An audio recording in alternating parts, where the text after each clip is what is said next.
Assalamualaikum warahmatullahi wabarakatuh. Saya Ivan Amada dari kelas 02 SMJK 10. Sedikit akan menjelaskan tentang internet dan World Wide Web.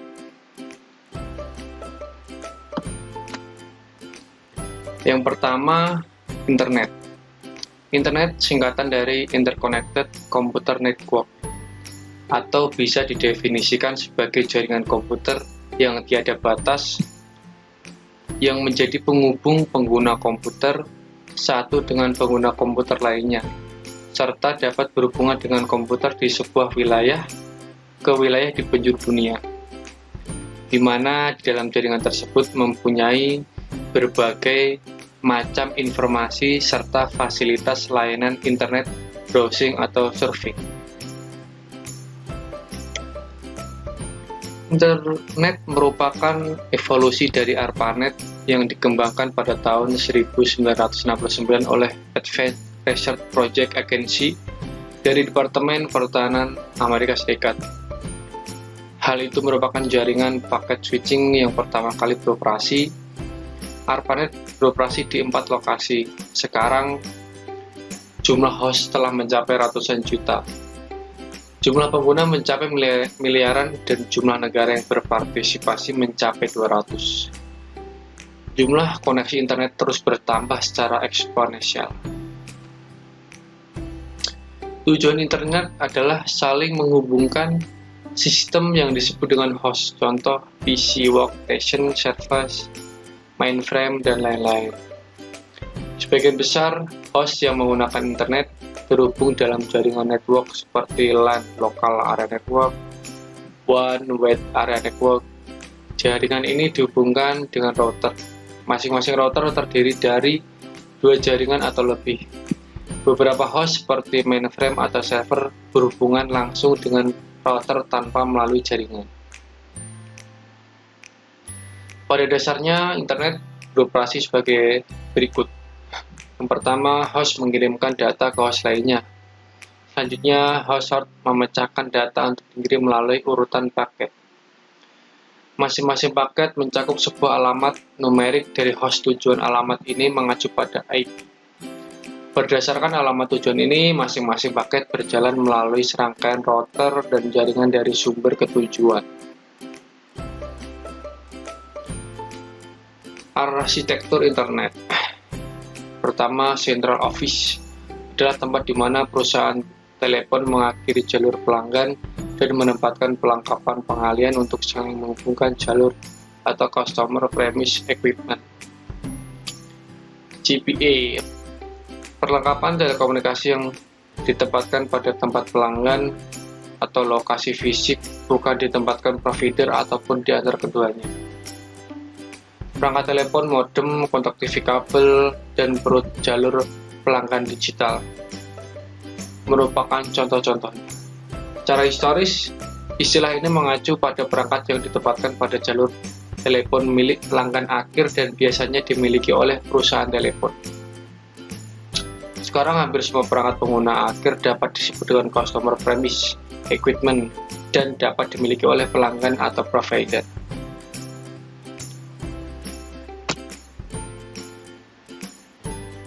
Internet Service Provider, perusahaan yang menyediakan perusahaan lainnya atau individu dengan akses atau kehadiran internet.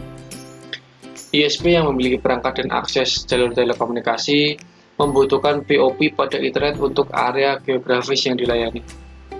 ISP yang lebih besar memiliki jalur berkecepatan tinggi yang disewakan sehingga mereka tidak perlu bergantung pada penyedia telekomunikasi dan dapat memberikan layanan yang lebih baik pada pelanggan. Selanjutnya ada Network Access Point atau NAP. NAP menyediakan fasilitas pengalian yang besar yang melayani publik secara umum. Perusahaan harus mendaftar untuk menggunakan fasilitas NAP. Banyak lalu lintas internet ditangani tanpa melibatkan NAP, menggunakan tugas pengamatan dan interkoneksi dalam wilayah geografis.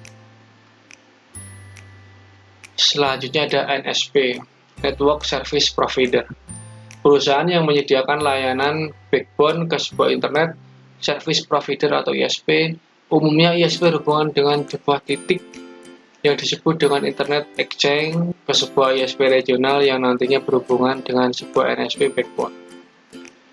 Selanjutnya ada POP, ada Point of Presence. Situs yang memiliki sekumpulan perangkat telekomunikasi biasanya mengacu pada situs ISP atau perusahaan telepon. Sebuah POP ISP adalah tepi jaringan ISP, koneksi dari pengguna yang diterima dan dipisahkan di sini. Internet Access Provider mungkin mengoperasikan beberapa POP yang terdistribusi di sepanjang area operasi untuk meningkatkan kesepakatan bagi pelanggannya untuk dapat mencapai seseorang dengan panggilan telepon lokal. ISP nasional terbesar memiliki POP di seluruh negeri.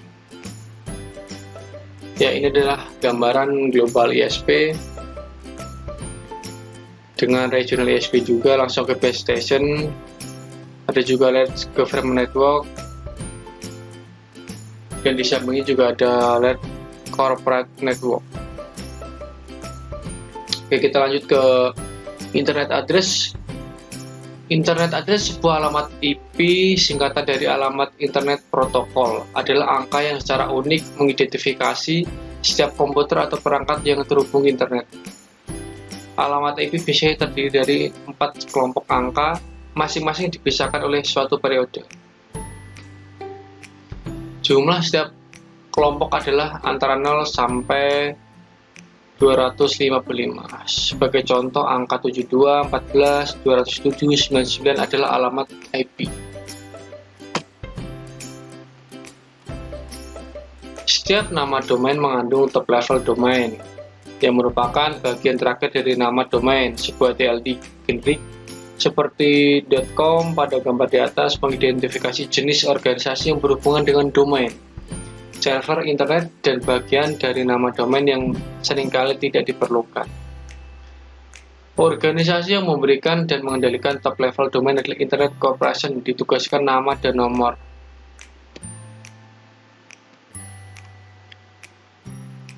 Nama domain sistem adalah metode yang menggunakan internet untuk menyimpan nama domain dan alamat IP yang berhubungan. Ketika Anda menentukan nama domain server DNS, menerjemahkan nama domain ke alamat IP yang terkait sehingga data dan informasi dapat diteruskan ke komputer yang benar. Sebuah server DNS adalah server internet yang biasanya dikaitkan dengan penyedia akses internet. Pertumbuhan internet telah menyebabkan kekurangan alamat IP. Dengan demikian, skema IP baru pengalamatan yang disebut IPv6 dapat meningkatkan jumlah alamat IP yang tersedia. Selanjutnya kita adalah mengenal yaitu tentang World Wide Web.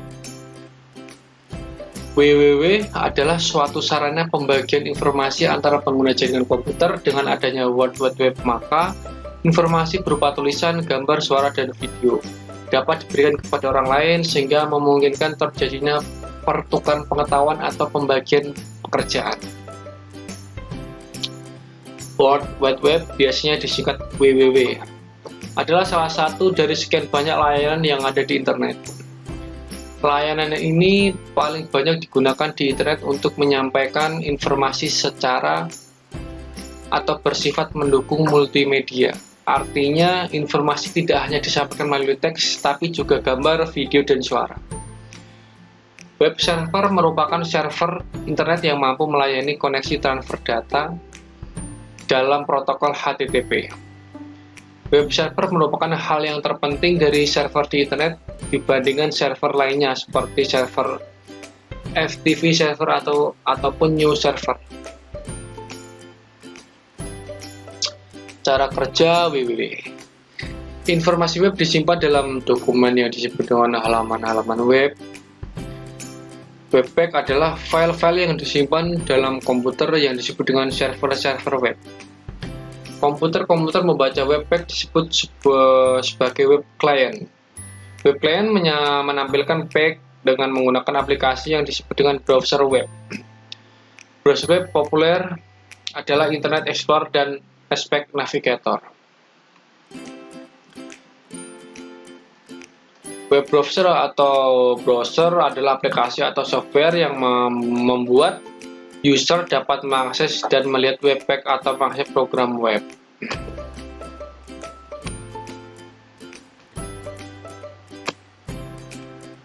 Selanjutnya adalah e-commerce atau perniagaan elektronik sebagai bagian dari electronic business. Bisnis yang dilakukan dengan menggunakan electronic transmission. Oleh para ahli dan pelaku bisnis dicoba dirumuskan definisinya. Secara umum, e-commerce dapat didefinisikan sebagai segala bentuk transaksi perdagangan atau perniagaan, barang atau jasa, trade of goods and service, dengan menggunakan media elektronik. Jelas selain dari yang telah disebutkan di atas, bahwa bagian perniagaan disebut merupakan bagian dari kegiatan bisnis. Sedangkan dari Onowe Purbo dan Agung Wahyudi yang mengutip pendapatnya dari David Baum menyebutkan bahwa e-commerce merupakan suatu set dinamis teknologi, aplikasi dan proses bisnis yang menghubungkan perusahaan, konsumen, dan perdagangan barang, pelayanan, dan informasi yang dilakukan secara elektronik. E-commerce digunakan sebagai transaksi bisnis antara perusahaan yang satu dengan perusahaan yang lain, antara perusahaan dengan pelanggan customer, atau antara perusahaan dengan institusi yang bergerak dalam pelayanan publik. Jika diklarifikasi, sistem e-commerce terbagi menjadi 3 tipe aplikasi, yaitu business customer, consumer to consumer, dan business to business. Business to consumer, e-commerce terdiri dari penjualan barang dan jasa kepada masyarakat umum. Sebagai contoh, Apple memiliki website B2C daripada mengunjung sebuah tuk yang memiliki atau yang membeli iPod, pelanggan dapat langsung memesan dari situs Apple. Sekian penjelasan dari saya tentang internet dan World Web. Bila ada kurangnya, saya minta maaf dan terima kasih. Wassalamualaikum warahmatullahi wabarakatuh.